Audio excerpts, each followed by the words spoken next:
सभी ज्योतिष प्रेमियों के लिए मेरा सादर नमस्कार। मैं डॉक्टर मस्तराम शर्मा, वैदिक ज्योतिष अनुसंधान संस्थान टूर शिमला। साप्ताहिक भविष्यफल 2 से 8 सितंबर 2024। द्वादश भाव में गोचरीय ग्रहों का प्रभाव राशि के आधार पर।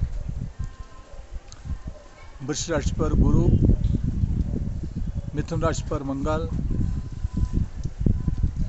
कर्क राशि पर बुध, सिंह राशि पर चंद्रमा और सूर्य, कन्या राशि पर केतु शुक्र, कुंभ राशि पर शनि और मीन राशि पर राहु रहेंगे। जहाँ चंद्रमा सिंह राशि में है, 4 तारीख को चंद्रमा कन्या राशि में प्रातः 9:55 पर प्रवेश कर जाएगा। उपरांत 6 तारीख को तुला राशि में प्रवेश करेगा, जो रात्रि 11 बजे करेगा। और 2 तारीख को ही सोमवती अमावस्या भी है और साथ कुशोत्पाटनी अमावस्या भी है। इस दिन लोग यज्ञ में प्रयोग की जाने वाली जो कुशा है, उस पर्वतीय क्षेत्रों से जहाँ कुशा की उत्पत्ति होती है, वहाँ से उखाड़ कर लाते हैं और विधि विधान से पालन करते हुए इसको घरों में रखा जाता है और पूजा विशेष में यज्ञ में इसको इस्तेमाल किया जाता है। मेष राशि के जातक के लिए जहाँ इसका स्वामी मंगल तृतीय स्थान में है, पराक्रम में वृद्धि करवा रहा है और पंचम भाव में चंद्रमा संतान पक्ष से और बौद्धिक पक्ष से मान सम्मान प्रतिष्ठा को दे रहा है। चंद्रमा कन्या राशि में 4 तारीख को जब प्रवेश कर जाएगा तो शारीरिक स्वास्थ्य का विशेष ध्यान रखना होगा और शत्रुओं से सावधानी रखनी होगी। और उपरांत 6 तारीख को चंद्रमा रात को तुला राशि में प्रवेश कर जाएगा, इसलिए पारिवारिक जीवन में और व्यापार के क्षेत्र में विशेष सफलता के योग बनेंगे। जहाँ दाम्पत्य जीवन का स्वामी शुक्र ग्रह षष्ठ स्थान में है, इसलिए कुछ उलझनों के साथ और पारिवारिक जीवन में विशेष ध्यान देना होगा। वृश्चिक राशि का जातक और उसका स्वामी ग्रह शुक्र ग्रह की स्थिति अपने से पंचम भाव में है। पंचम भाव में बौद्धिक विकास, शिक्षा में विशेष लाभ के ओर संकेत कर रहा है और साथ जहाँ चंद्रमा की स्थिति बनी है अपने से चतुर्थ स्थान में है, इसे कलह से बचना होगा। और दाम्पत्य जीवन का स्वामी मंगल ग्रह अपने से द्वितीय में है, इसलिए व्यापार के क्षेत्र से और पारिवारिक के क्षेत्र से विशेष सफलता के योग बनेंगे। चंद्रमा यात्राओं के योग बनाएगा और उपरांत चंद्रमा बौद्धिक विकास देगा। मिथुन राशि का जातक उसका स्वामी ग्रह बुध ग्रह की स्थिति अपने से द्वितीय स्थान में है। द्वितीय से धनदाय का, इसलिए आर्थिक समस्या का समाधान होगा। और साथ जहाँ चंद्रमा अपने से तृतीय स्थान में पराक्रम में वृद्धि, भाइयों का सहयोग और साथ जो है यात्राओं की योग की ओर संकेत कर रहा है। वहाँ दाम्पत्य जीवन का स्वामी गुरु ग्रह अपने से द्वादश स्थान में है, इसलिए व्यापार के क्षेत्र में और पारिवारिक के क्षेत्र में कुछ व्यय होने की संभावना बनती है। व्यापार में विशेष सावधानी रखनी होगी। और जहाँ विशेष करके जो है मिथुन राशि के जातक के लिए विशेष व्यापार में अगर लाभ लेना है तो गुरु मंत्र का जाप करते रहे तो हितकर रहेगा। कर्क राशि का जातक और उसका स्वामी ग्रह चंद्रमा की स्थिति अपने से द्वितीय स्थान में है। द्वितीय स्थान में धनदायक, धन को देने वाला है और साथ दाम्पत्य जीवन का स्वामी शनि की स्थिति यद्यपि स्वगृह है परंतु अष्टम स्थान में है और बकरी की स्थिति में है, इसलिए कदापि पारिवारिक के पक्ष में शारीरिक स्वास्थ्य का विशेष ध्यान देना होगा। और व्यापार के क्षेत्र में भी कुछ उलझनों के साथ आगे बढ़ने की ओर संकेत कर रहा है। जहाँ बुध द्वादश से होते हुआ लग्न में राशि पर कर्क में बैठा हुआ है, इसलिए स्वास्थ्य का विशेष ध्यान रखना होगा। सिंह राशि का जातक और उसका स्वामी ग्रह सूर्य की स्थिति स्वगृह है, मान सम्मान प्रतिष्ठा को दे रहा है, आत्मबल बढ़ेगा। और दाम्पत्य जीवन का स्वामी शनि भी स्वागृह है, इसलिए पारिवारिक के पक्ष में और साथ जो व्यापार के पक्ष में विशेष करके बकरी होने के कारण छोटी मोटी उलझने आ सकती है। इसलिए शनि मंत्र का जाप ओम प्राम प्रीम प्रोम शनि नमः करते रहे हितकर होगा। चंद्रमा मान सम्मान प्रतिष्ठा को बढ़ा रहा है।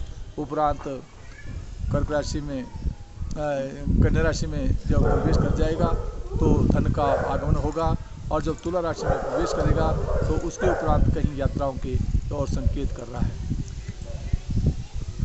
कन्या राशि का जातक जिसका स्वामी बुध ग्रह है, बुध ग्रह अपने से एकादश स्थान में है, इसलिए कन्या राशि के जातक के लिए आर्थिक की ओर संकेत कर रहा है। शत्रु पर विशेष ध्यान देना होगा, भाइयों से मनमुटाव हो सकता है। वहाँ दाम्पत्य जीवन का स्वामी गुरु ग्रह की स्थिति अपने से जैसे बनी हुई है, भाग्य स्थान में है, तो धर्म और कर्म की तरफ विशेष रुचि बढ़ाते हुए व्यापार के क्षेत्र में और परिवार के क्षेत्र में विशेष सफलता की ओर संकेत कर रहा है। वहाँ चंद्रमा जब ये राशि पर आ जाएगा तो मान सम्मान प्रतिष्ठा को बढ़ाएगा, और उपरांत जो है चंद्रमा अर्थ और यात्राओं के योग बनाएगा। तुला राशि का जातक का उसका स्वामी ग्रह शुक्र ग्रह की स्थिति अपने से द्वादश स्थान में, द्वादश में शुक्र शारीरिक स्वास्थ्य पर कुछ व्याय करवा रहा है, इसलिए ओम द्राम द्रिम द्रोम स शुक्राय नमः इस मंत्र का जाप करते रहा करें। वहाँ दाम्पत्य जीवन का स्वामी मंगल ग्रह की स्थिति अपने से तुला राशि के जातक के लिए नवम भाव में है, इसलिए धर्म कर्म की तरफ रुचि बढ़ाते हुए व्यापार में और पारिवारिक के क्षेत्र में विशेष सफलता के योग बनेंगे। वहाँ जहाँ चंद्रमा की स्थिति अभी एकादश स्थान में आर्थिक की ओर संकेत कर रहा है, परंतु जब ये कन्या में प्रवेश कर जाएगा तो 2.25 दिन के लिए कहीं बाह्य स्थान की दौड़ धूप से बचना होगा, व्यर्थ की व्यय होने की संभावना बनती है। उपरांत चंद्रमा तुला राशि पर जब आ जाएगा तो मान सम्मान और प्रतिष्ठा को बढ़ाएगा।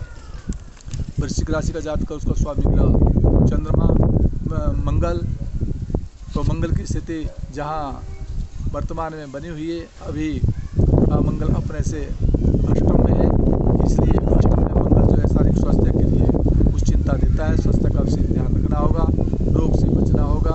और जहाँ चंद्रमा की स्थिति बनी हुई है, चंद्रमा 10वें स्थान में मान सम्मान प्रतिष्ठा को दे रहा है, नौकरी से विशेष सफलता के योग बनेंगे।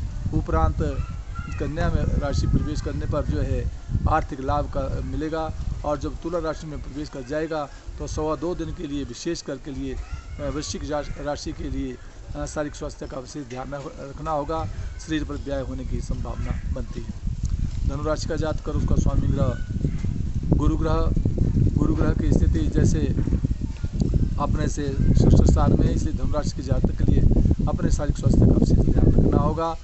और दाम्पत्य जीवन का स्वामी बुध ग्रह, तो जहाँ वहाँ मंगल भी विराजमान है, इसलिए विशेष करके दाम्पत्य जीवन में जहाँ अष्टम स्थान में गया हुआ है बुध, इसलिए विशेष करके दाम्पत्य जीवन में और व्यापार के क्षेत्र में विशेष ध्यान रखना होगा, क्योंकि बुध की स्थिति भी बकरी चली है, इसलिए शारीरिक स्वास्थ्य और पारिवारिक जीवन में कुछ उलझने आ सकती है।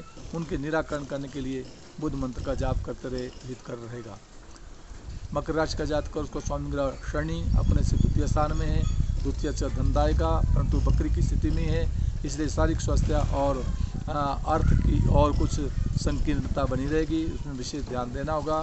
फिर भी शनि मंत्र का जाप ओम प्राम प्रीम प्रोष शनि नमः करते रहे तो सदैव हितकर रहेगा। कुंभ राशि का जातक उसको स्वामी ग्रह शनि स्वगृह होकर विराजमान है, बकरी की स्थिति में है, इसलिए क्रोध पर नियंत्रण रखना होगा, व्यर्थ की दौड़ धूप से बचना होगा, शारीरिक स्वास्थ्य का विशेष ध्यान देना होगा। दाम्पत्य जीवन में सूर्य स्वगृह होकर बैठा हुआ है, इसलिए व्यापार के क्षेत्र में और पारिवारिक के क्षेत्र में मान और सम्मान प्रतिष्ठा मिलने की ओर संकेत कर रहा है। परंतु चंद्रमा जहाँ जब अपने से अष्टम स्थान में चला जाएगा तो उसमें 2.25 दिन के लिए कुंभ राशि के जातक के लिए विशेष ध्यान देना होगा, और जब तुला राशि में चल जाएगा तो धर्म कर्म की ओर रुचि बढ़ेगी। मीन राशि का जातक उसको स्वामी ग्रह गुरु ग्रह की स्थिति जहाँ अपने से तीसरे स्थान में है, इसलिए भाइयों का सहयोग, नवीन योजनाओं से लाभ और यात्रा से लाभ मिलेगा। वहाँ दाम्पत्य जीवन का स्वामी बुध ग्रह की स्थिति भी अपने से चतुर्थ स्थान में बनी हुई है, अपने से पंचम स्थान में बनी हुई है। इसलिए मीन राशि के जातक के लिए विशेष करके जो है, क्योंकि केतु और शुक्र का योग वो सप्तम स्थान में है, दाम्पत्य जीवन में है, इसलिए विशेष करके शारीरिक स्वास्थ्य का विशेष ध्यान रखना होगा।